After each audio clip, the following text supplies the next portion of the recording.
Hey faithful people, it's your girl Christelle by Betsy and welcome back to my channel. So today is a whole different setup, whole different vibe, whole different room and everything because we're doing a totally different series. So this is going to be the Girl Talk series and we're just going to have conversation and I hope you guys enjoy it and I hope you guys get involved in the conversation too. You want to introduce everybody? Yeah, y'all can introduce y'all can introduce yourselves. What do you want to do? All right, let's do your name and your IG.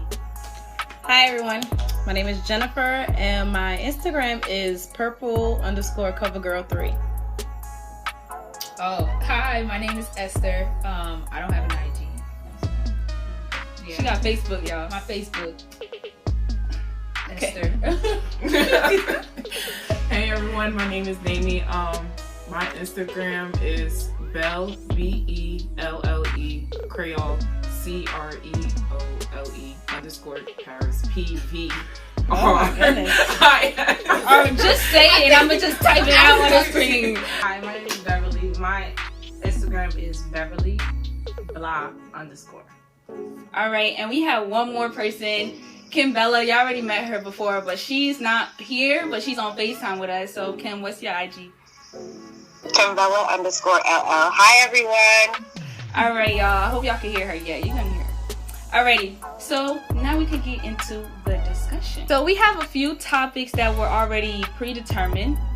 Today we're mainly focused on relationships, godly relationships, and just relationships in general. How do you implement what you believe in your relationship? Basically, we're just gonna be learning from each other. So, all right.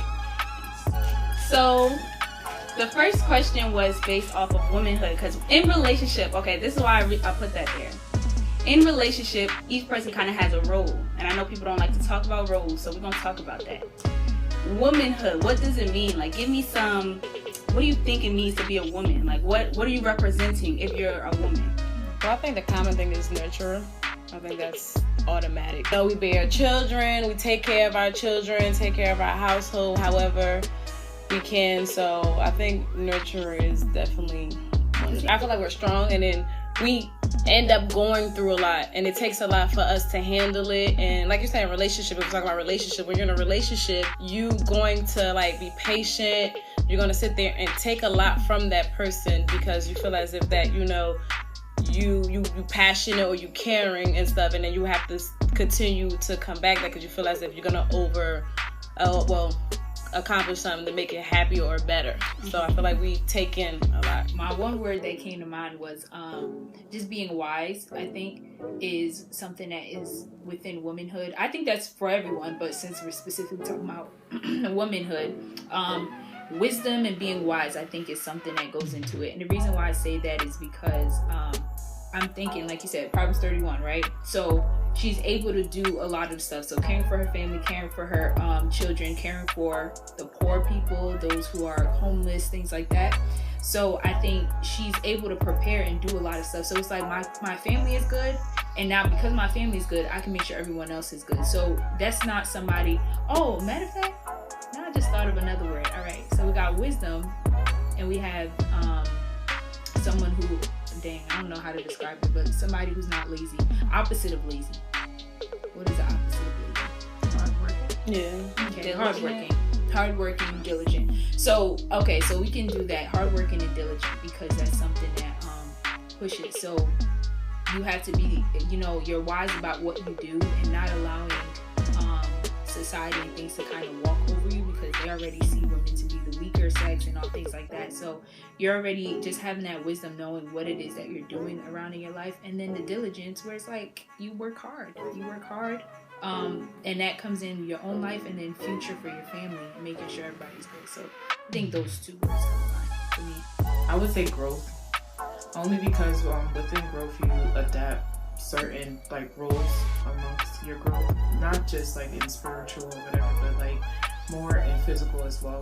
So say for instance, like when you're little you're a sister, you're a daughter, but when you get older you become a mother, you become a wife, you become a girlfriend, whatever other stages. I feel like discipline too, because you still we were like I said, whatever you were taught or how you grew up, you still you follow them guidelines. Speaking in just in general, everybody everybody has their different ways of, you know, perception on things and seeing which way they. So I feel like discipline plays a lot. Mm-hmm. You know, if you have that discipline, that's when it comes with wisdom. That's when it comes with strength and resilience. Like everything that we all said, I feel like all that ties together.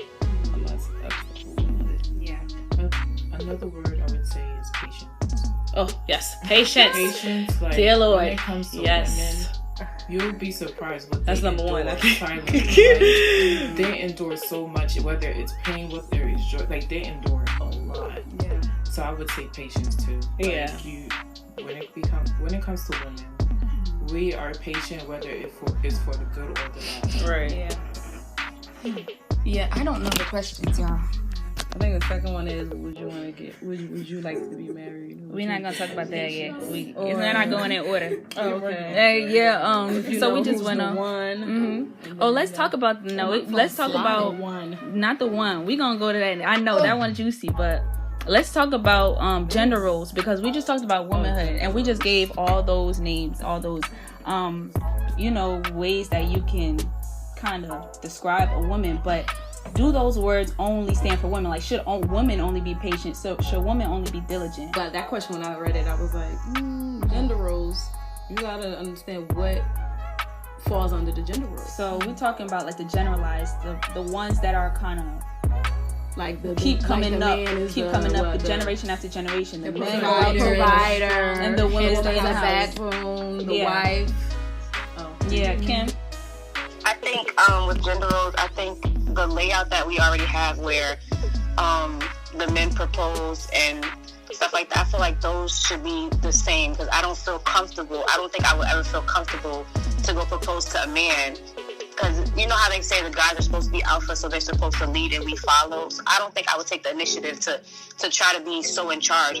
As a woman, of course I'm gonna have my voice and my opinions, but I don't feel like I want to play a man's role. I will stay in a female role, and not saying that I belittle myself, because you don't have to belittle yourself to let a guy be in charge. But I think the common thing that guys normally do, as in like there's not, you know how they say guys make the most money. It doesn't have to be that. You know, do the same thing, but not so like you're trying to run the relationship. Like, be a female, because even with the womanhood thing, I don't feel like females should always just be so loud and vocal. You know, you should be more calm when you're with a guy, and you know, not saying you bow down to the person, but you know, just have, I don't know how to explain it. I understand what you're saying. I understand you. And what's crazy is it's easier to do those things, like to respect other people, to respect that person that you're with when you respect everybody. Because it's like, all right, I don't have to bow down to my mom or my dad, but I respect them, so when they talk, I listen. And that's just a character trait for all people. I have that same respect for all people, so it won't make no difference for me to be respectful towards my significant other. Or the fact, like, I actually listen. I don't have to talk over people. So I can do that in a relationship, because I do that in all my relationships. I think that's one thing about gender roles. It makes you feel like it only happens, like, I only have to be this kind of person if I'm with another person. So I don't have to be a woman until I got a man. So if I don't got a man, I could be anybody. I could be whatever I want to be. I could come off crazy or whatever. But you start trying to be your best self when you're with somebody. I think that's what I'm talking about when it comes to gender roles. Like, is there a time and place to be the things that we're talking about in womanhood?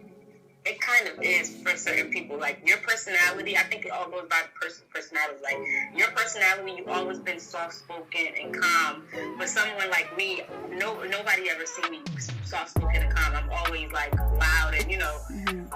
But I think you're starting to be down now, though. Yeah, I'm starting now because life hit me. But as a child, I wasn't like that. I was always loud. And so even when I was in relationships as a child, I never wanted to be, like, I never listened. I'm not going to say like I'm a child, like I'm supposed to listen, but I always wanted to be the alpha. I wanted to always be in charge. Like, is what I say or not? No, like, no way. Yeah. So maybe there's traits that you have to learn, or things that kind of come, like you said, when you were younger. You know, these were not things that, that you really cared for, and they probably didn't matter as much at the age. You know, but as you're getting older, as you're becoming the woman that you want to be and God created you to be, there are certain characteristics and things in you that will change. And so in that way, you can say that there are certain ways. It's not that you're changing purposefully. because this person is near you, because the guy is near you. I gotta change. I have to be more quiet and shy. Like, it's not a purposeful change. These are things, if we're going by godly characteristics, if I used to be one that if I talk to you, you don't listen to me, you're not doing what I say, and I get upset, that's not going to work in a relationship. So therefore that change is going to come. And so those are things, I think, as you're truly seeking God and trying to become that person and trying to be the woman that he created you, and specifically also for your future relationship, there are things that'll change automatically, and it's not that what you were before was bad, it's just not going to work out for where God wants you to be. Yeah, I also piggyback off of Kim. Yeah, I feel like the man should propose to the woman or whatever. And then also with the perspective, when you're in a relationship, everybody has different perspective on love and different character. So everyone that you date or might date might not be the same. And they always bring a different character out of you. So, even if it's a situation, let's say that, the guy's not the one that's making the money, or he's not in the right position, but you are, and you're dealing with him and stuff or whatever. So, sometimes that kind of throw it off edge because he feels more insecure as a man, and then you're the female and you're on top, or he feels like you're on top. So then sometimes it throw it off balance. So even though you probably might not mean for it to come off like that, but sometimes relationships do tend to go that way too as well. So I feel like every relationship brings a different character out of you. I think also with gender roles, when it comes to that, it's based off of what we were taught, and that's based off of every other culture. Those plays a factor too. So like, say for instance, in a more cultural household, they will teach that the man, no matter what, has to take care of his home and also back home. You get what I'm saying? Or if they're from a different country, they have to make sure they're provided for them as well, but also maintain a matrimonial home. And like, when it comes to the woman, it's kind of the same thing. It depends on where you're from, your culture, how you were raised, what was the gender roles within those cultures, and those play a factor into relationships. Now, when it comes to gender roles within a relationship, like for instance, or like gaining characteristics or traits, I think every type of relationship plays a role into that type of woman that you become. And I only say that is because there's friendships that you gain certain characteristics. Say for instance, like, it could be toxic, it could be positive, it could be negative, it could be whatever, and you carry those on into other relationships that might not work or cause friction. That's when you feel like you're constantly adjusting. Yeah. You get what I'm saying? As a woman, you're constantly adjusting. Yeah, right? You do have to constantly adjust, but the question is, how do you constantly adjust and still be consistent? Because we're not just women, we're women of God, and if God doesn't change, how are we constantly changing in certain relationships? Well, your disobedience and your obedience play a role into that. Like, if you build a relationship with God and you have that relationship with God, God is going to constantly change whatever needs to be changed within you. Yeah. You need to be vulnerable with God before you can be vulnerable with anybody else. Okay. So therefore, like, if you're vulnerable with the wrong people, those are voids you're trying to fill, which God is supposed to fill. Yeah. You get what I'm saying? So like, you'll end up being in circumstances or things that you didn't even need to go through. Like, you end up going into just based off of, I got this in control, I see potential, and the fact that you see potential but you don't see the growth towards the potential, it could be a sense of confusion for you as a woman. Yeah. And it makes you balance, like, okay, well, and when it comes to something spiraling out of control, women do not like that. Yeah, and that's the thing. As much as we need consistency, we love consistency. Consistency is something that women actually like in relationship, like, especially when it comes to, we're still under gender roles, because a man, it's really important for a man to be consistent. I feel like that's a role that a guy has to take. Like, okay, I'm gonna change because I'm a woman, my kid might be sick, so I might have to be the nurse, but then my kid might be struggling in school, then I might have to be the teacher. That's normal. But I need you to be consistently the man. Like, I need you to be consistently in charge, because you're leading me. Like, you have to know where you're headed. If you're constantly changing your path, then the whole family, the whole household is changing their path. Like, where's where's the stillness? Where's the peace at? Because there's a constant shifting. Would you say though that the woman's constantly shifting? I would say not constantly shifting. If you read the Proverbs 31, she's not only in the vineyard, she's not only outside, but she's also inside sewing clothes. She's not only inside sewing clothes, but she's out in the council with her husband dressed in purple. It's like she's industrious, but she's also making the scarves for winter for her kids. Do you understand? Like, it's not to say that she's constantly changing, but she has the ability. Yeah, she has the ability to work in all. Yeah.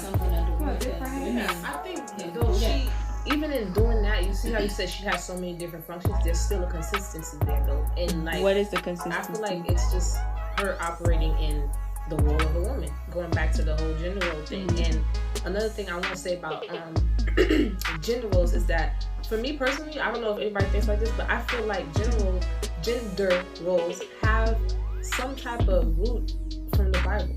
If you look at it, like, that's why I can't advocate for just the eradication of gender roles. Like, oh, let's just take away gender roles. I'm not with it. Why? Because if you go in the Bible, you see distinct gender roles. However, because, you know, people are people and they're, you know, sinful. You know, the sin in man, what has it done? It has, you know, it's perverted these things, and to the point where it takes it to an extreme. Now, so everybody's suffering because they feel like they're just overburdened by these gender roles that people have, you know, tampered with. But if we go to the pure substance, which is seen in the Bible, of gender roles, it works. You know, there's examples within that too. It works. But when it comes to gender roles, the world does do that, turn it to extreme, and it's like, no, you just bake the cookies, Sally. I'll mow the lawn. You know, like you stay inside. Nobody should see your face, and it's just crazy. And God never even said that. He never. You know, like, I feel like there's way too many examples within the Bible. If you actually read the Bible and you have that relationship with God, you gain the example that you of what you need to be or what path you need to be in for your blessings or whatever it is to come for you to be prepared to be able to obtain it. We're gonna talk about marriage. So, how you guys feel? Like, do you guys want to get married? Is that something that you actually want? Thing in the gender or this? It was in the gender role, the proposal. You want to talk about that? Yes. Okay, we can talk about the proposal. Well, it's still marriage. It is. Still So, marriage. question still stands. Do you want to be married? Like, is that a yes? Wait, but what was the proposal? Do You girl talking about? propose? Oh, I still want it to be tradition. Obviously, it's Yeah, still, but you are looking. But like, we are all want to get married, because I don't want to Right. be like offend nobody when we talk about marriage. Some people don't want marriage. Oh no, Like, they just like, I don't want it. Like, it's not something I want. I don't know. It was just. I know a few people that's just like, Yes. Yeah. Alright, we all want marriage. Okay. That being said, now we can talk about that stuff. Like, would it be weird, like, if you really like a guy and you know, like, this guy, or you think you know that this guy is gonna be like, this is gonna be your husband? Would it be weird to buy the ring and propose to him? Yes. Yes, I think so. Yes. yes, definitely. What'd you say, Kim? I would never. Yeah, it's definitely weird. And then you're gonna tell me to go propose to a guy. Oh my goodness. Yeah, I feel like it definitely gonna take away from. Like, it switches the roles completely. We just talked about the gender roles and how if you do it biblically, if you do it right without like the constraints of the world, if you do it like out of love, it can actually be good. So why would you sit there and propose and then like the whole time in the marriage, you're like, so what we doing? Like the whole time you proposed to him, so where we moving to? We gotta get a house for the kids. Oh my God, she's gonna constantly be looking at you. I can't do it. Yeah, I can't do it. If you have to propose to a guy, that just means that you guys were not supposed to be. Because if he doesn't see the right timing for him to propose to you, and you're such in a rush to propose to him, it's never gonna work. Like, it's so much steps. Not even just how embarrassing it is for a female to do it. I feel like the lineup will never be perfect or be right, because if I feel the need that I have to rush to go buy a ring, this simply means that me and that person was never supposed to work, because he doesn't see that this is a time, or You're not on the same level. Yeah. It's not the right It time. would be even more embarrassing if the Because guy I think say the guy no. would probably feel more. I It know. takes Oh, away from his manhood. Yeah. But you know, some people will argue that it shouldn't take away from his manhood. You know, and that's the issue, that it would take away from his manhood. You know? Like if he was so secure, if he was so secure, then he wouldn't mind me.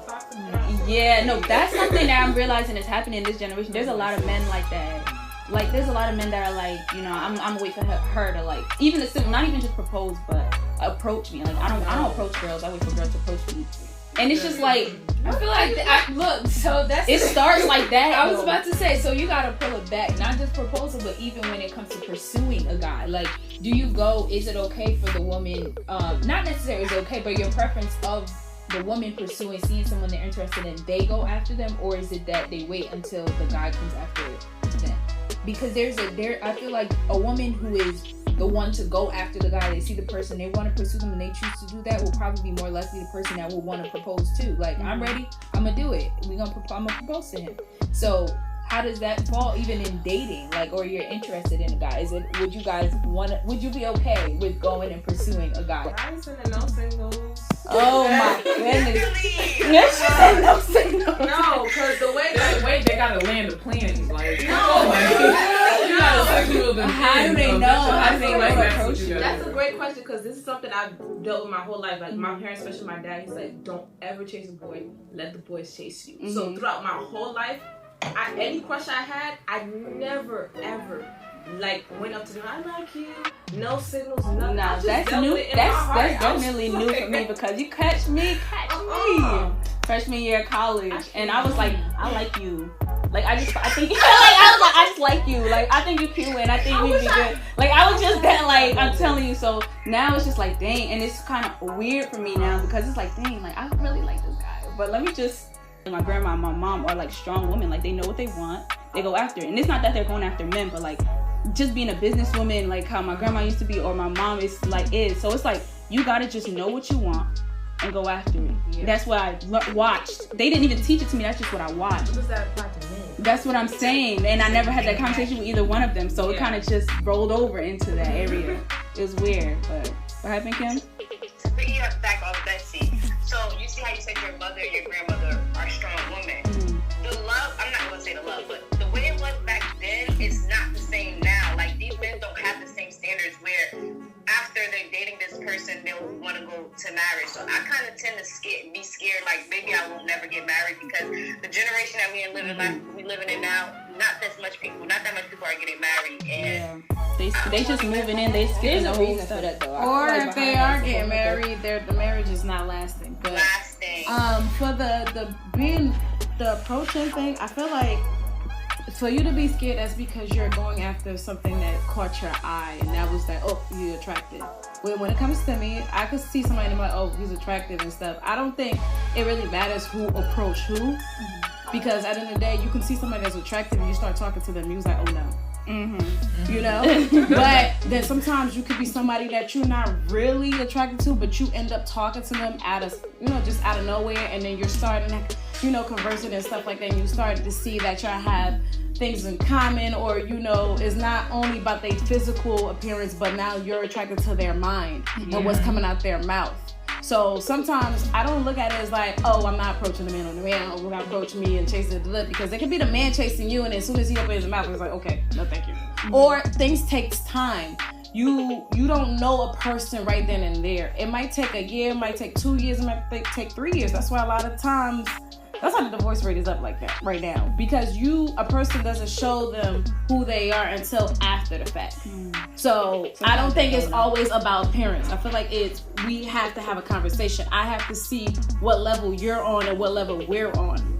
So we both could be on a more of a mental state rather than a physical aspect. So do you think that the person that you're gonna marry, just out of fantasy or just out of the like, oh, this would be the best case scenario, would you think that you would have approached that person that proposes to you?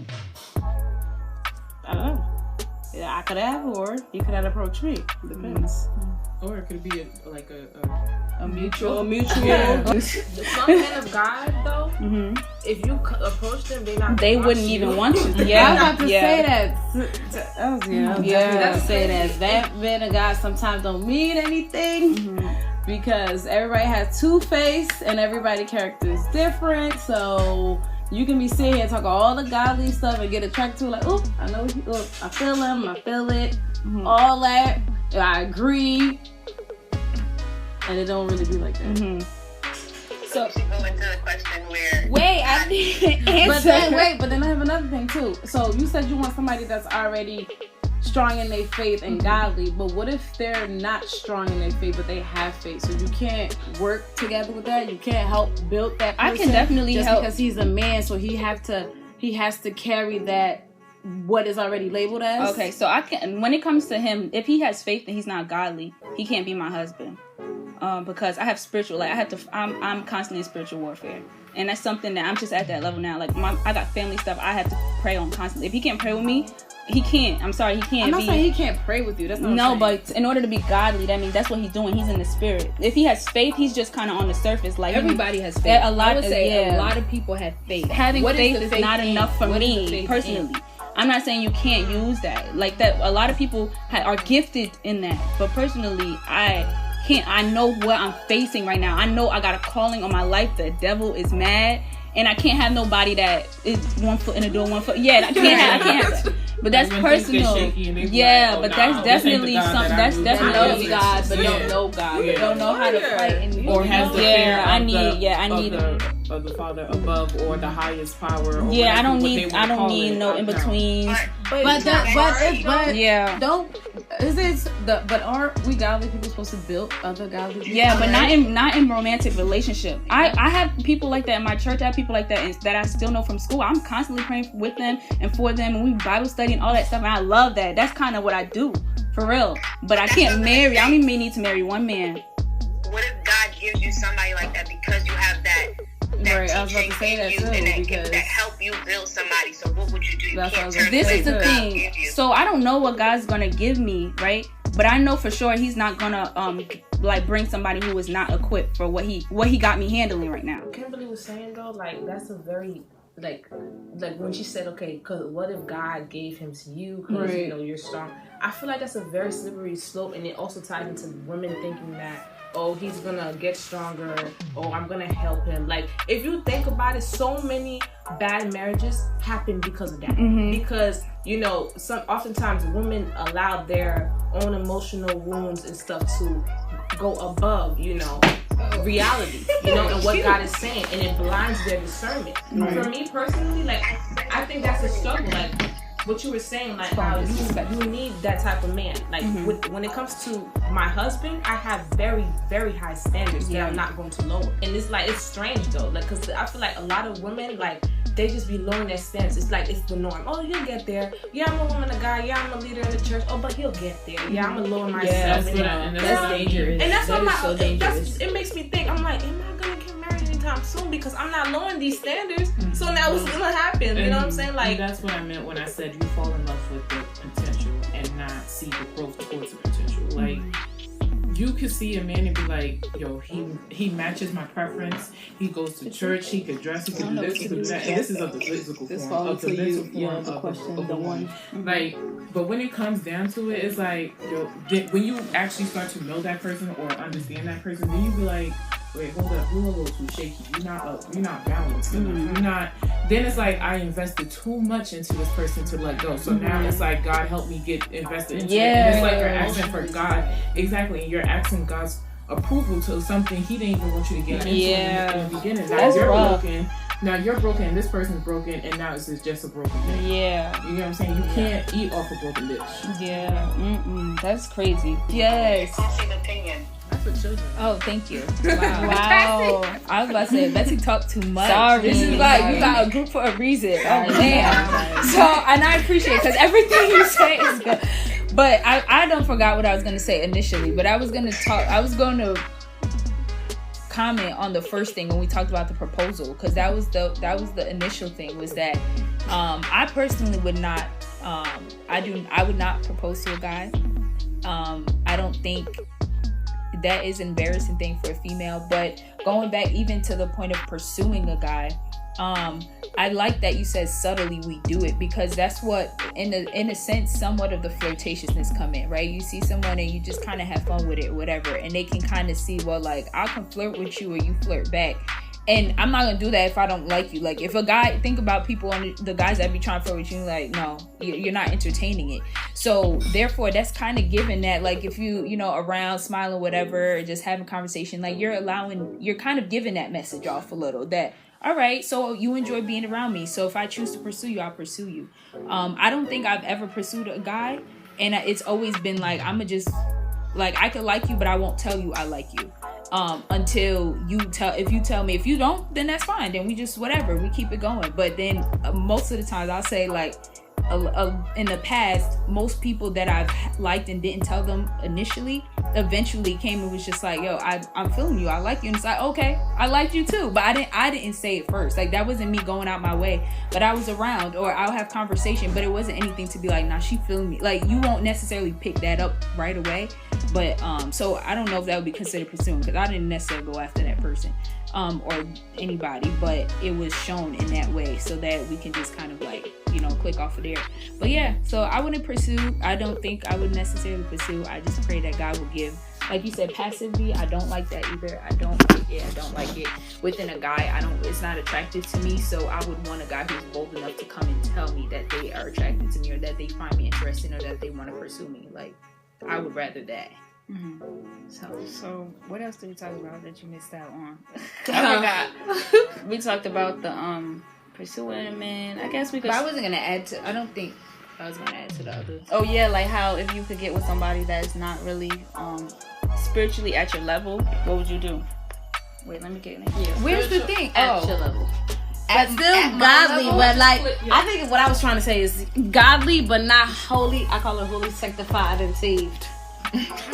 How do you separate those? You can be godly and humble, and like, you know, you can catch your Holy Spirit differently from mine, but that doesn't mean that, you know, I'm more godly than you, or you're more godly than me, or you may not even catch the Holy Spirit, or not catch the Holy Ghost. What that mean? So I'm just saying. No, but I wanted to know what you were saying between the godly and the saved and sanctified. What were you trying to say? No, I was just saying that, you know, it is religious. Like, you got people that's more religious than others. You know, they're more prayer warfare, or they are more outgoing and stuff. You know, like say me, I'm more humble and quiet with mine. And, you know, I'll go to church and I'll pray and I'll read my Bible, you know, but within me and within myself and my relationship with God. And then you probably might be, you know, you're more open and you're more outspoken, and, you know, you're drawing yourself to this person, that person, going to different churches. You know, we have different platforms. That's what I'm saying. Okay. So because you have like the different platforms of, but then, you know, that goes by like what God gives you, or what he feel as if he's using you in whatever aspect of the world. So mine could be just more of a like I said, more of a humble and to myself type of way, and then you're more like out there. So that's why I was saying, like, is if the person, if you're out there, you're more outspoken, you're more helpful, and you doing this and within the community, with this within the congregation. And what about the other person, or what about the guy if he's like, you know, more just to himself and quiet and just laid back? So I'm like, is that not making him like qualified as being that husband material, because he's not on that same platform? That's what I'm saying. Not saying that you have faith and he doesn't have faith, and that not from that point of view that I was talking about. Okay. It's like a personality difference then? It's a religious standards, not standards. Everybody's on two different, not everybody, but everyone is on their different platform of religion. Like, you know how they say you go no to la ciela. Okay, let me speak English. No, you can. Everyone's gonna have a koan, and the bigger your koan is, that means the more work you did for God. So Beverly might have a koan with a whole bunch of things on there, and my koan might have one thing on there, but that didn't mean that I wasn't for God. It just I didn't do much for God. Like, you see how you guys, I'm not there where y'all at yet. Yeah, y'all do all of the revivals, y'all go out to other churches, y'all do a lot of fundraising for the church, y'all do a lot for the church. So I guess it's different levels of where you're at. That's why I said different. That's why I said it was different platforms. That's what I'm saying. Okay. You know, what if you didn't, like you said, go out to like the revivals, or you're not active or doing the teachings in Sunday schools and Bible studies, but you still go to church, you still attend to certain things. But that's what I'm saying. Does that, because we all have a different calling from God, right? You know, God can probably speak to me of like, you know what, Jen, you need to work in within yourself and build an R-bond, and then might speak to Betsy and say, you know, you need to go out there because you're not saying better, quick. I guess might lose myself trying to do certain things that you would do, basically. I feel like if he wanted that for me, he's going to put that in for me. Not saying that I can't get there, because I would love to get to that point. Right. But at the moment where I'm at, I got to build myself before I can help build somebody else. Because I don't want to lose myself while trying to help you. All right, so Nami, you wanted to say something too. All right, I raised my hand though, so can I? Is it okay? Yeah, I was doing this to my sister. But what I was about to say, when it comes to this, spiritual maturity is more like this, because that's basically what it is. But when it comes to relationship, because spiritual mature does not invade all relationships. It doesn't matter when it comes to friend relationships or sister and brother relationships, or those things don't matter, because you're constantly teaching each other. That's what we do. We're constantly pouring into each other, leading each other back to Christ. People fall, you constantly lifting them back up. That's the spiritual journey when you're doing it with other people. The disciples had to do it for each other, and it's gonna have to be done constantly, building each other up. But when it comes to romantic relationship, that, like Kimberly was talking about the kuon, I need a man with a big kuon, because I'm gonna have a big kuon, and it don't make no sense. Like, kuon is a crown. Yes, a crown. Like, if I'm gonna be out there, God calls me to evangelize, right? And my husband, God because he's at his spiritual level right now, and he's just trying to figure out how to pray consistently, how to read his Bible consistently. And God says, girl, you need to go help those people in Africa. They don't got no Jesus. They never heard of Jesus. What am I gonna do? Like, why we splitting the house? Yeah, why we splitting the household? Why your household? Yeah. So it's just like, when it does play a role. I'm not looking for nobody religious. That's why when we talk about religion, like when Beverly said religious, we weren't talking about spiritual maturity. When I say religious, I mean somebody who does read their Bible consistently, who does think they know God, who be preaching in tongues and all that stuff, but really have no foundation. Spirit. There's no spirit of God working in it. It's like all of works and actions. Like, I don't need a man full of works, but I need somebody who is led to work. That's what I'm saying. Like, he should be led to work, but I don't need somebody that's constantly. I'm gonna add on to that. I feel like when it comes to relationships, it does matter, because and it could be, there's no, like, how you split the religious, save the sanctified and the godly. Like, the religious person, your husband, and the Bible says this, right? When they talk about them being the head of the household, or that they are to love as Christ loved, it's because they are to guide and teach and lead you and cover you, with like praying over you and covering you. And so if I'm at a space where God is working in me and I am allowing him to flow in me, but you're stunted or you're still learning, there's nothing wrong with that, but you're not equipped to help me. I don't think you're necessarily equipped to help me, especially if I'm in a place where, like, God is really using me or, growing within me, but you're not there yet. Right. So I think at that space, that's where that kind of the maturity, that's spiritual maturity, does matter. Another thing is that you said that being godly don't always matter, right? Because you can find a guy who loves God, is that, and then they turn out to be not it. But you can find someone to know that somebody, one, discernment obviously, but praying that God is showing you, but also by the fruits of the spirit. Somebody tell you they godly, they love Jesus, but what is their life showing you? Not their words, just looking at them, the people around them. What are they doing when they have time, their downtime, all that kind of stuff, and that tells you who that person is more than what they're saying to you. That's why I said get to know the person more than what the words that they say, because you're attracted to the words, but you got to see the actions that's behind it. So I agree. That saved and sanctified, they'd be like, Jesus love you, hallelujah. That's what I mean by building a relationship with God. There's a difference between knowing God by just what you read in the Bible, and then having that you're actually investing by praying, by seeking him, by doing whatever you got to do as a person and in spiritual. You eventually have that spiritual thirst for him. That's what I meant. Yeah, and with that drive, you can see it be put out into their life and what they're doing, how they go about it, and stuff like that. Let's just go into the one, because this kind of goes into the one.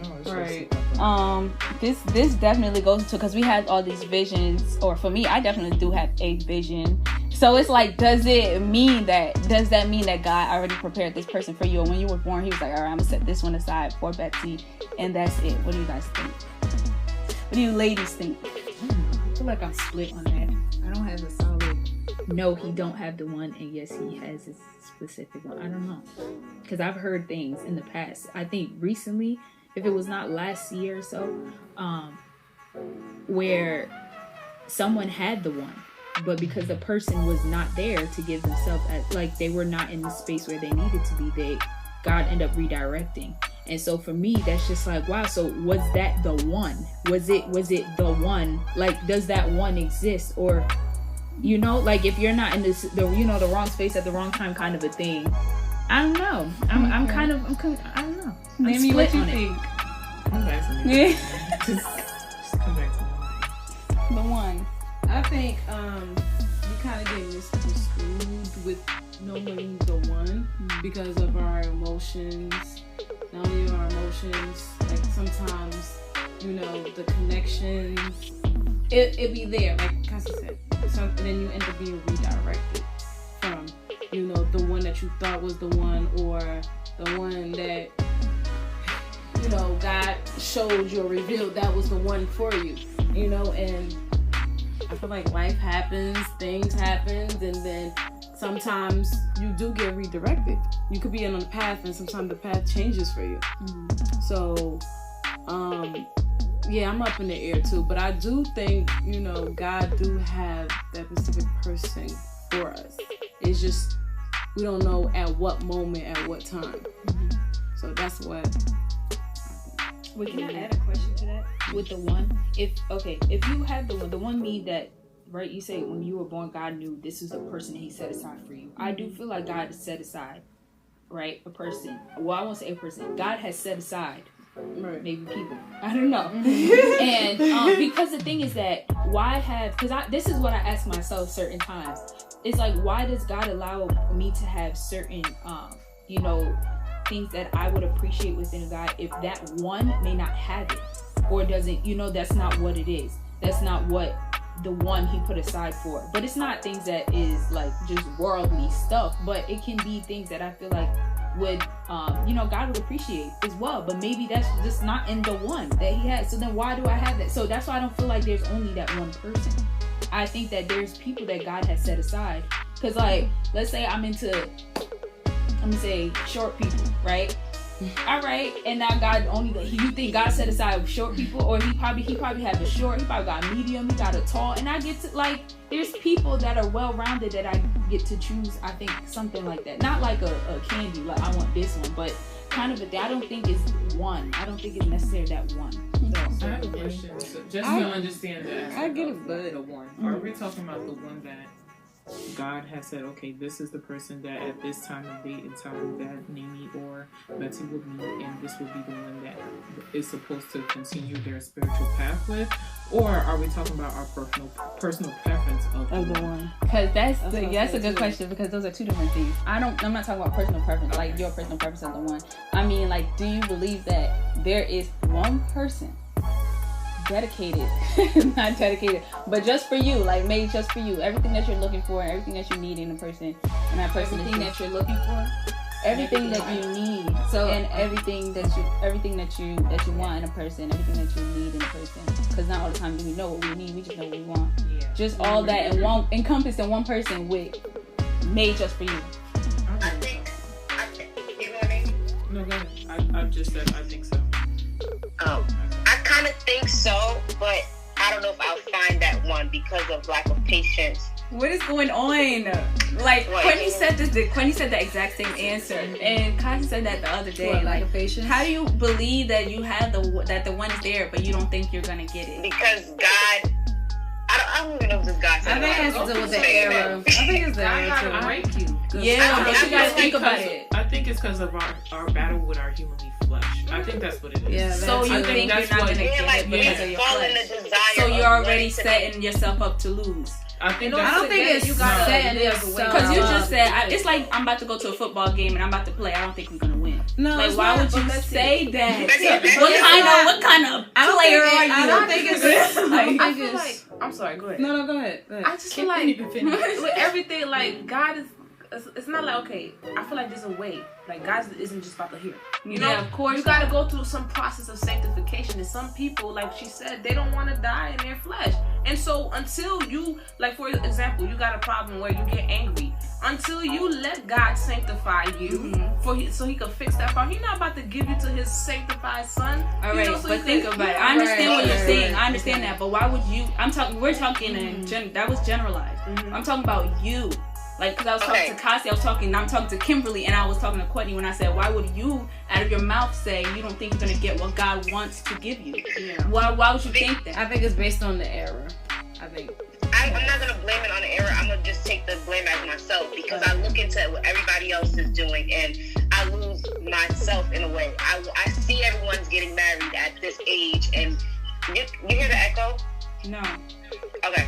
I see everyone's getting married. I see everyone's having a kid. So you tend to rush yourself because I don't want to wait. Like, let's say God, okay, this sounds so bad. Sometimes when you want something, God takes a long time. And I know he's taking a long time because he's building something for me, or because he doesn't think I deserve it right now. And as a female, I tend to want it then or now, so I rush into doing something. Like, how can I give you an example? I understand you. That's where I lack in. I don't feel like I have the strength enough to wait. Let's say God doesn't give me a man until I hope I get the strength. And that's literally, that's what I was just, Kimberly, no, I love this. This is it. Kimmy. No, listen, Kimmy. This is what I was talking about. This is what I like to hear. That's what you just said right now, Kimberly. That's called revelation.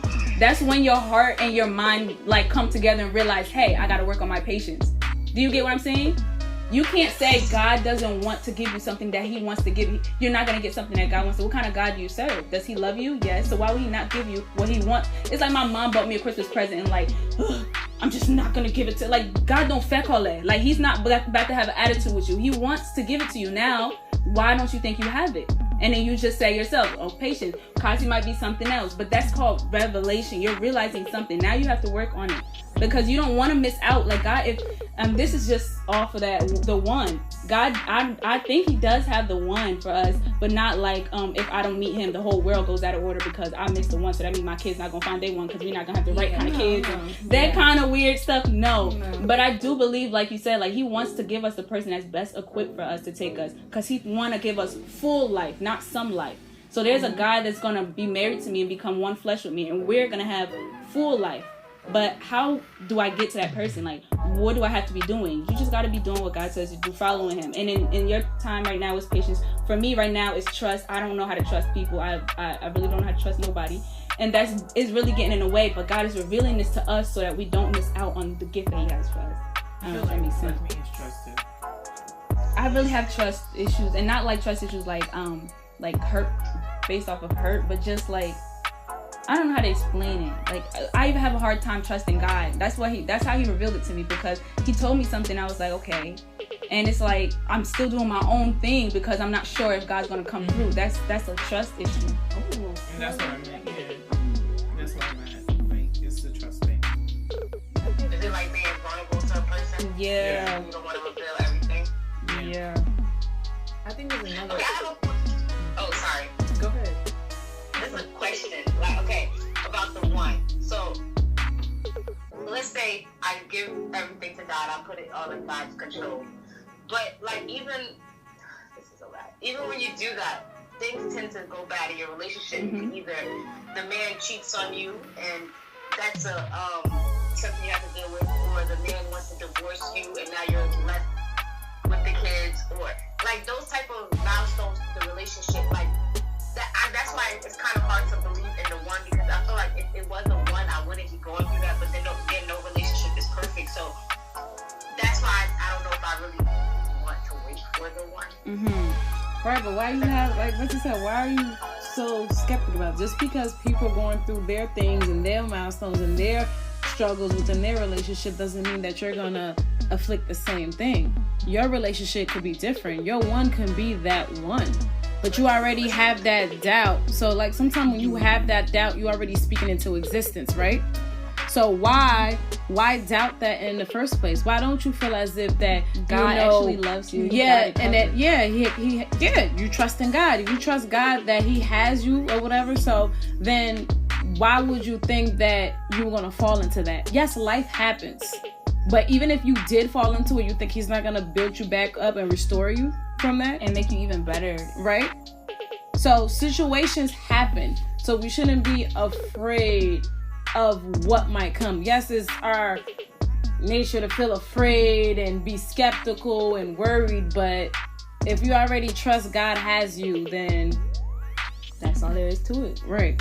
What you was gonna say, Bev? This is 2 quick comments. The first one is about the one. Like, if you think about it, God has different types of wills, right? I believe one is the decorative will and another is the permissive will. So the decorative will, whatever happens is in that decorative will.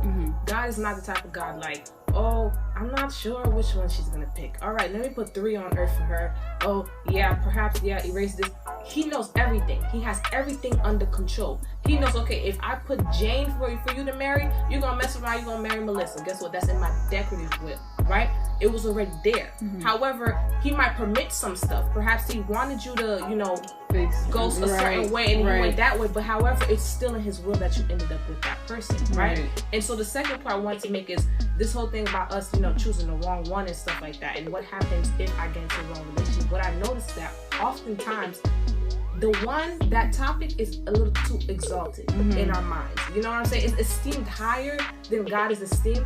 And so that's why we end up going into these bad relationships. And you, like what you said, he has to put you through it and then you're going to come up better, right? Because you wasn't content with just me. So now, you know, I'm going to have to let you go with Jack. And Jack is going to have to and Jack is going to remind you who I am, right? You're going to come out stronger because I wasn't esteemed high enough, right? Because when God is esteemed high enough, all those worries in our minds, like he gives us a peace, a calm, a patience, so that you can wait, you know? Right. So yeah, that was well put. That was good. So we're just gonna end it here. I'm not sure if this camera's still recording. We gonna end it here. We just gonna end it here. We probably gonna still keep talking because I feel like I want to hit the other questions even though it's not on camera. And we're going to just hope you guys have a great day and stay blessed. Be safe out there, guys.